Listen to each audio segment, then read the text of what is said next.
একটা নির্দিষ্ট বয়সের পর আসে সেই মুহূর্ত যখন ঈদের শপিং করার ইচ্ছে আর জাগে না। নতুন জামা, রঙিন বাজার, হাট বাজারের ভিড় সবই যেন অতীতের একটা ছায়া হয়ে যায়। হঠাৎ বুঝতে পারি আমরা বড় হয়ে গেছি। শিশুর মতো উচ্ছ্বাস আর নেই। প্রতিটি কেনাকাটার পিছনে আনন্দ নয়, শুধু দায়িত্ব আর প্রয়োজনের হিসেব। ঈদ আসে, তবুও আনন্দটা যেন ভেতরে অন্যরূপে ঢেকে যায়। প্রিয়জনের হাসি, ঘরের উষ্ণতা, স্মৃতির মধুর নরম আলো, এই ছোট ছোট জিনিসগুলোই এখন বড় উদযাপন। বয়স বড় হয়েছে, কিন্তু বোঝা গেছে সুখের মাপ আর আনন্দের রং বদলায়। শপিংয়ের ব্যস্ততায় নয়, ভালোবাসা আর স্মৃতির মাঝে খুঁজে পাই সত্যিকারের ঈদ। সুপ্রিয় দর্শক, আসসালামু আলাইকুম। আমি লাকি, ঢাকা থেকে বলছি। লাকিস মিনি ওয়ার্ল্ডের পক্ষ থেকে আপনাদের সবাইকে শুভেচ্ছা জানাচ্ছি। কাছে কিংবা দূরে, দেশ এবং দেশের বাহিরে, যে যেখান থেকে আমার আজকের ভিডিওটি দেখছেন কিংবা দেখছেন না, আশা করছি আল্লাহ পাকের অশেষ রহমতে আপনারা সবাই খুব ভালো আছেন। আমিও আলহামদুলিল্লাহ আল্লাহ পাকের অশেষ রহমতে বেশ ভালোই আছি। চলে এলাম আজকে নতুন আরেকটি দিনের গল্প, কথা এবং কাজ নিয়ে। কেমন আছে আমার সমস্ত মিষ্টি ভাই আপুরা? আই হোপ সবাই ভালো আছেন, সুস্থ আছেন এবং নিরাপদেই আছেন। আজকের ভিডিওটি সকালবেলা আমার বেলকনি বাগান থেকে শুরু করেছি। বেলকনির এই ফুলগুলো না দেখলে যেন আমার দিনের শুরুটাই ভালো হয় না। তাই সকালবেলা ঘুম থেকে উঠে সরাসরি চলে আসি আমার এই বাগানে ফুলগুলোকে দেখার জন্য আর একটু আলতো করে ছুঁয়ে দেওয়ার জন্য। প্রকৃতির কি অপরূপ দৃশ্য, কি সুন্দর করে না প্রকৃতি সাজিয়েছে আল্লাহ। দেখুন, ফুলগুলো থেকে কি সুন্দর মধু সংগ্রহ করছে মৌমাছি। দেখেই না চোখে আলাদা একটা শান্তি লাগে। কি সুন্দর! আমি মাঝে মাঝে ভাবি, আমার বাসায় বা বেলকনিতে যে ফুল আছে, এই ভ্রমরগুলো কি করে বুঝতে পারলো? এটাই নিশ্চয়ই প্রকৃতির নিয়ম। ফুল যেখানে, ভ্রমরও সেখানে। তো এই হচ্ছে আমার গার্ডেনটা, যেখানে আসলেই আমার মন একদম ভালো হয়ে যায়। এখানে কোনো ফলের গাছ নেই, শুধুমাত্র ফুলের গাছ দিয়েই সাজানো। তো অফ ক্যামেরায় আমার বাগানে কিন্তু পানি দিয়ে নিয়েছি, সেটা আর ভিডিও করিনি, কারণ পানি দেওয়ার সময় অনেক বেশি ঝামেলা হয়। এরপর চলে এলাম মেয়ের রুমে কাপড় চোপড়গুলো গুছিয়ে নিতে, আর সেই সাথে ওর বিছানাটাকেও গুছিয়ে নিব। বাসায় অনেক কাজই কিন্তু পড়ে থাকে। এখন এমনিতেই রমজান মাস, রমজান মাসে কিন্তু আমাদের শরীরে আলাদা একটা আলসেমি চলে আসে, আর তাছাড়া দুর্বলতা তো কাজ করেই যেহেতু রোজা রাখি। এছাড়া রমজান মাসে কাজেরও কিন্তু শেষ নেই, বাড়তি কাজ হিসেবে অনেক কাজ যোগ হয়।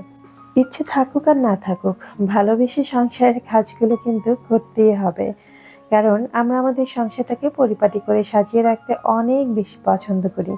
বিশেষ করে গৃহিণীদের কাজই হচ্ছে এটা। তো এটা হচ্ছে গতকাল পর্দাগুলো ক্লিন করেছিলাম। আসলে প্রতিদিনই একটা দুইটা করে পর্দা ক্লিন করি, যেহেতু পর্দাগুলো একটু ভারী। এগুলো আসলে গরম পানি দিয়ে আগে আমি ভিজিয়ে রাখি, এরপরে হচ্ছে ওয়াশিং মেশিনে দিই। গরম পানি দিয়ে ভিজিয়ে রাখলে ওয়াশিং মেশিনে দিলে তখন কাপড়টা কিন্তু একটু বেশি পরিষ্কার হয়। নর্মালি যদি সরাসরি ওয়াশিং মেশিনে দিয়ে দিই, তাহলে কিন্তু এই মোটা কাপড়গুলো অত ভালো পরিষ্কার হয় না যতটা গরম পানিতে ভিজিয়ে রাখলে হয়। যদিও ওয়াশিং মেশিনেও কিন্তু গরম পানি থাকে, সেখানেও কিন্তু গরম পানিতে ক্লিন হয়। তারপরও আমি যখন পর্দা, বিছানার চাদর এগুলো ক্লিন করি, তখন আগের দিন রাতে মানে এক রাত সম্পূর্ণভাবে ভিজিয়ে রাখি। এতে করে কাপড়টা খুব ভালো পরিষ্কার হয়। তো এখন হচ্ছে এটাকে দরজার সাথে আবার লাগিয়ে দিব। ভিডিওর এ পর্যায়ে সবার কাছে একটা রিকোয়েস্ট করে নিচ্ছি। আমি জানি না আমার কোন কোন ভাইয়া বা আপু এই মুহূর্তে আমার ভিডিওগুলো দেখছেন। যদি আমার কোনো কথা বা কাজ আপনাদের কাছে একটুও ভালো লাগে, তাহলে আপনাদের কাছে রিকোয়েস্ট থাকবে ভিডিওর নিচে একটি লাইক দিয়ে ভিডিওটি কন্টিনিউ করবেন।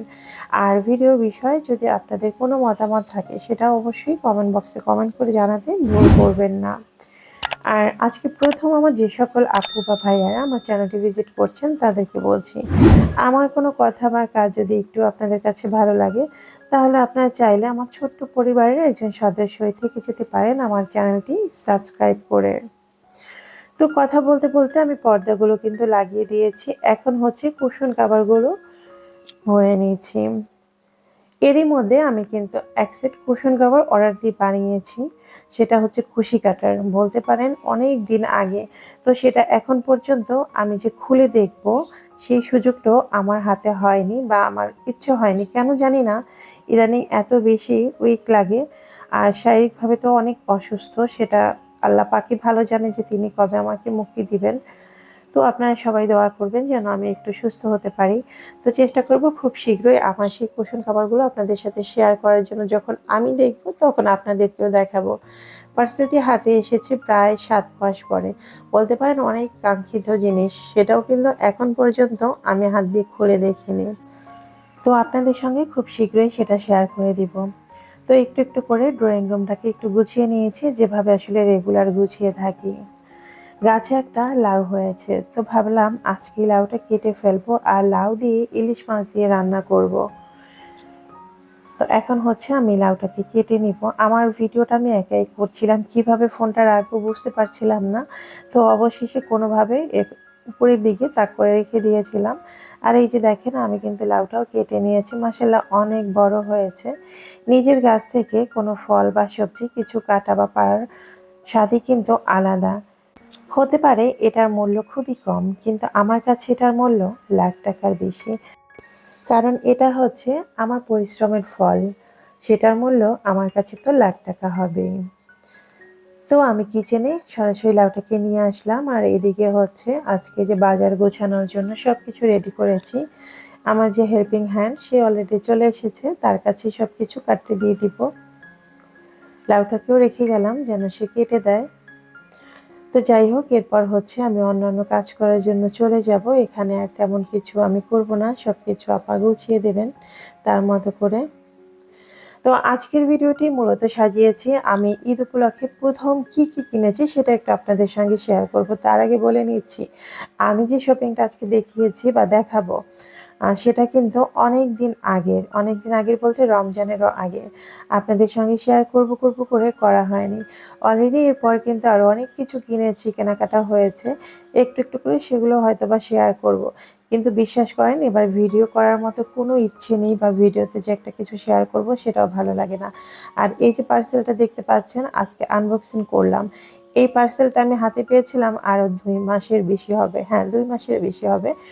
তো আজকে সবেমাত্র এই পার্সেলটাকে আমি খুলে দেখলাম যে এটা কী অবস্থা। অনেকদিন পর্যন্ত আমার মেয়েটা বলছিল আম্মু এটা এনে রেখে দিয়েছো, এখন পর্যন্ত এটা ওপেনও করেনি।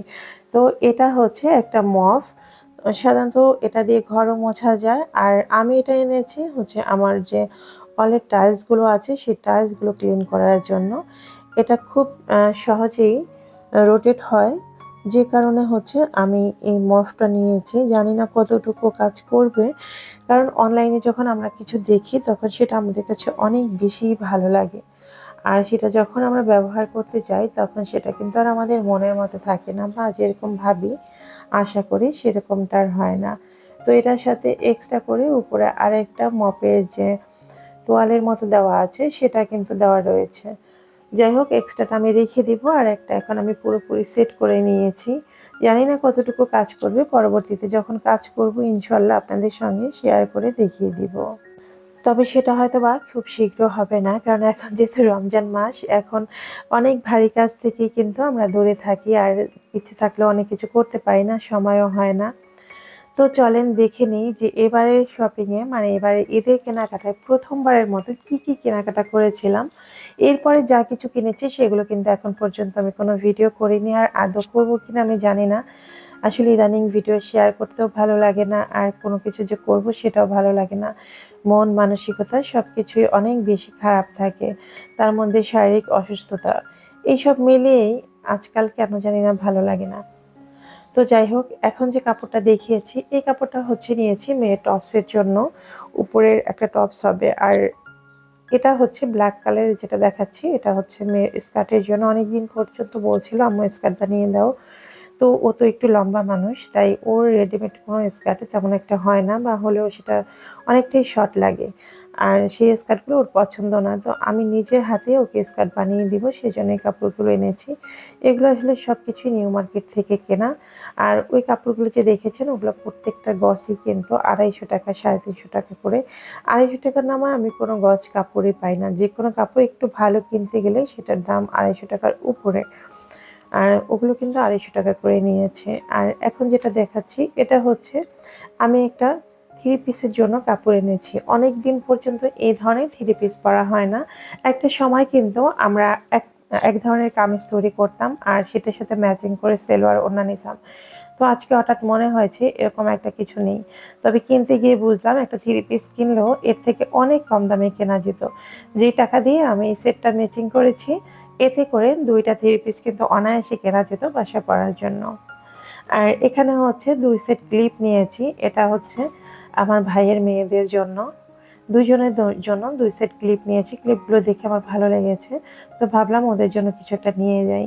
নিউ মার্কেটে যাওয়ার পরে মানে আমি যেদিন গিয়েছিলাম, যেই পরিমাণে ভিড় ছিল, মানে বলার বাহিরে, যে আমি কিছু কিনবো বা অন্য কিছু দেখবো সেরকম কোনো আসলে ওয়ে ছিল না। তাই আমার প্রয়োজনীয় জিনিসগুলো নিয়েই চলে এসেছি। মূলত গিয়েছিলাম মেয়ের জন্য ড্রেস বানাবো, তো সেই কাপড়গুলো নিয়ে আসার জন্য। ও যে ড্রেসটা বানাতে চেয়েছে সেই কাপড়টা ম্যাচিং করে আনতেই আসলে আমরা নিউ মার্কেট গিয়েছিলাম। ভাবলাম যে ঈদের আগে যদি এগুলো বানিয়ে না ফেলি, তাহলে রোজার মধ্যে এগুলো বানাতে কিন্তু অনেক বেশি কষ্ট হবে। এমনিতেও প্রতিবার ঈদে যখন আমরা কাপড় চোপড় বানাতে দেই টেলার্সে, সেখানে গেলে কোনো না কোনো ঝামেলায় পড়তে হয়। হয় ড্রেস খারাপ হবে, না হয় গতবার তো আমাদের সমস্ত ড্রেসগুলো চুরি হয়ে গিয়েছে, সেটা তো আপনারা জানেন অনেকেই। তো সেই কারণে এবার ভাবলাম যে না, ঈদের কেনাকাটাগুলো আগে থেকেই শুরু করে দিব, আর যতটা সম্ভব বানিয়ে রাখবো, বিশেষ করে মেয়ের জামা কাপড়। তো এই যে দেখতে পাচ্ছেন, মেয়ের জন্য একটু ভিন্ন ধরনের একটা ড্রেস তৈরি করব এবার ইনশাল্লাহ। তৈরি করার পরে সম্পূর্ণ আউটফিট আপনাদের সঙ্গে শেয়ার করে দিব। এই যে কাপড়টা দেখতে পাচ্ছেন হালকা কাজের মধ্যে, মানে এটা কিন্তু সম্পূর্ণ এমব্রয়ডারি। এটা হবে একটা ব্লাউজ সিস্টেম, মানে উপরে টপস সম্পূর্ণ ব্লাউজ, আর নিচে ইনারের কাপড়, আর একটা হচ্ছে স্কার্টের মতো হবে। আর সেটা হচ্ছে এক কালারের, যে ল্যাভেন্ডার কালার, সেই কাপড়টা দিয়ে। এই কাপড়টা দিয়ে হবে সম্পূর্ণ ইনার এবং নিচে পাটটা। আর হালকা গোল্ডেন কালারের যে কাপড়টা দেখতে পেয়েছেন, এটা দিয়ে হবে উপরে একটা লং কোটি। ও, এখন বলে দিচ্ছি, লং কোটির জন্য যে কাপড়টা নিয়েছি, এই কাপড়টা নিয়েছি আমি 2500 টাকা করে গজ। আর ইনারের যে কাপড়টা নিচের, সেটার গজ নিয়েছে 450 টাকা করে। আর বডির জন্য যে কাপড়টা নিয়েছি, সেই কাপড়টার গজ নিয়েছে 1250 টাকা করে। তো আশা করছি আপনারা দাম সহ বুঝতে পেরেছেন। আর রমজান মাস যেহেতু চলেই এসেছে, রোজার জন্য তো কিছু না কিছু কিনতে হয়। তো এখানে রোজার জন্য 2টা জিনিস কিনেছিলাম, বিশেষ করে মানে রোজায় কাজে লাগবে এমনটা ভেবেই। বাট এটা অত বেশি কাজে লাগেনি, কারণ আমি ভেবেছিলাম একদম ফ্রেশ জুস তৈরি করব, সেই কারণে এই যে জুসারটা নিয়েছি। তো দেখেন, এটা দিয়ে জুস তৈরি করতে গিয়ে অবস্থা অনেক বেশি খারাপ হয়ে গিয়েছে। তো সেটা নয়, একটু পরে দেখিয়ে দিচ্ছি। আর একটা কি নিয়েছি সেটাও দেখিয়ে দিচ্ছি। এখানে একটা জুস জার নিয়েছি, সেটা হচ্ছে কাচের। জুস জারটা অনেক বেশি ভালো লেগেছে আমার কাছে। মনে হচ্ছে ফলের রস টস করে এই জারের মধ্যে করে ফ্রিজে রাখলে অনেক বেশি ভালো থাকবে। আর যে কোনো খাবারেই হোক না কেন, পানি বলেন, সব কিছু প্লাস্টিকের থেকে কাচের জারে রাখলে সেটা স্বাস্থ্যসম্মত আমাদের জন্য। তো অনেক মোটা এই জারটা, আর দেখতে অনেক বেশি কিউট ছিল, ধরার মতো একটা হাতুড়ি ছিল, এই জন্য আসলে ভালো লেগেছে। আর এই জারটার প্রাইস নিয়েছে 650 টাকা। আর আর জুস তৈরি করার জন্য এটা নিয়েছিলাম 500 টাকা দিয়ে। তো এটা দিয়ে যখন প্রথম ট্রাই করছিলাম, আমার মেয়েই ট্রাই করছে, আজকে অনেকগুলো কমলা ছিলে নিয়েছি, ভাবলাম এগুলো দিয়ে জুস তৈরি করি। কিন্তু দুঃখের বিষয় হচ্ছে, জুস যতটুকুই না হচ্ছে, তার থেকে বেশি হচ্ছে পড়ে যাচ্ছে, উপর দিয়ে বেরিয়ে আসতেছে। এমনটা তো হওয়ার কথা ছিল না, কেমন এমন হচ্ছে আমি বুঝতে পারছি না। আসলে এই জিনিসটাও কিন্তু আমি অনলাইনে দেখেছি, তবে অনলাইন থেকে কিনিনি, আমি মার্কেট থেকেই নিয়েছি। এগুলো নিয়েছিলাম শাহালি প্লাজা থেকে। ভেবেছিলাম হয়তোবা না ঠিকঠাকই হবে, কিন্তু এখন এই যে দেখতে পাচ্ছেন উপর দিয়ে বেরিয়ে যাচ্ছে। এটা কেন হয়, যদি আপনারা কেউ জানেন বা কেউ এটা ব্যবহার করে থাকেন, তাহলে অবশ্যই কমেন্ট বক্সে জানাতে কিন্তু ভুল করবেন না। অনেকেই আমার এই স্ট্রবেরি গাছগুলো অনেক বেশি পছন্দ করেছেন, বিশেষ করে আমার বাগানটা আমার অনেক আপুরাই অনেক বেশি পছন্দ করেন। কেনই বা পছন্দ করবেন না বলেন? গাছ এমন একটা জিনিস যার সাথে মনের সব কথা বলা যায়, কিন্তু মানুষের সাথে নয়। মানুষ কিন্তু সুযোগ পেলেই বেইমানি করবে, গাছ কখনো বেইমানি করে না। যাই হোক, এখন বলে দিচ্ছি গত পর্বের ধাঁধার সঠিক উত্তর। গত পর্বে ধাঁধা ছিল, সারা বছর আমাদের বাড়ি পাহারা দেয় কিন্তু খাবার খায় না, বেতনও নেয় না। ধাঁধার সঠিক উত্তর ছিল তালা চাবি, যেটা আপনারা কেউ দিতে পারেননি, তাই আপনাদের কারণ আমি কিন্তু নিতে পারছি না। এরপর বলে দিয়েছি আজকের পর্বের ধাঁধা। আজকের ধাঁধা হচ্ছে, হাত নেই পা নেই মানুষের সাথে চলে, অনাহারে মরে মানুষ এর অভাব হলে। আশা করছি আমার বুদ্ধিমান ভিউয়ার্সরা খুব দ্রুতই কমেন্ট বক্সে সঠিক উত্তরটি জানিয়ে দিবেন। দেখতে দেখতে আমি কিন্তু আমার ভিডিওর একদম শেষ প্রান্তে চলে এসেছি। আজকে তাহলে এখানেই বিদায় নিচ্ছি। দেখা হবে আগামী পর্বে নতুন কোনো ভিডিওর সঙ্গে। ততক্ষণ আপনারা সবাই ভালো থাকবেন, সুস্থ থাকবেন। আল্লাহ হাফিজ। আসসালামু আলাইকুম।